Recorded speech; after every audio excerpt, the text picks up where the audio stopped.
Hello and welcome to the channel. My name is Brian and this is Stochastic Agency. It is August 12th and today's RPG a day prompt is Path. And this one reminds me a lot of the old school dungeon crawling days and a lot of the discussion that goes on in modern games when we're talking about dungeon delving and how there should always be more than one way for us to really get anything done. Now, most adventures are designed with clues and keys and things to access other areas of whatever the adventure might be.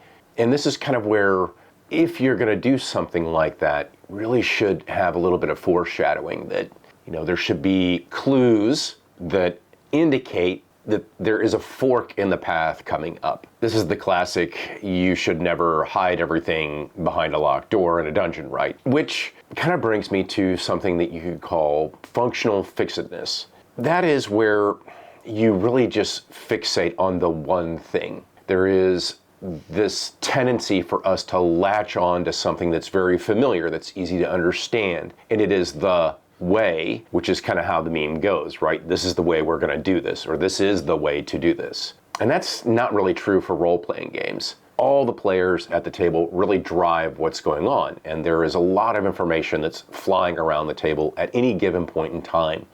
This could be from the random commentary made throughout the adventure to specific times where you might be in a tavern, a meeting hall, the throne room, or which opens us to a lot of paths. Don't focus just on the one thing.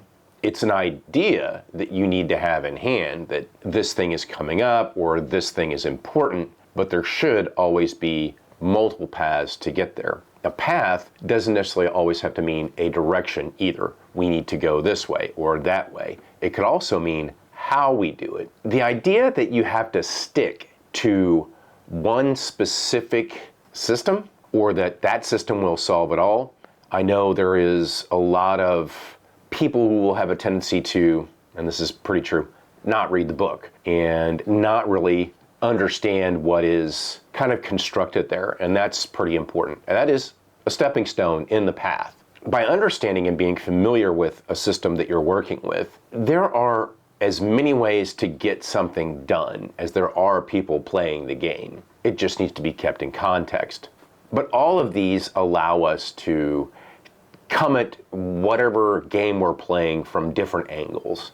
They allow us to select the path that we want to go down. And hopefully, this gives us the ability to create a player-driven game.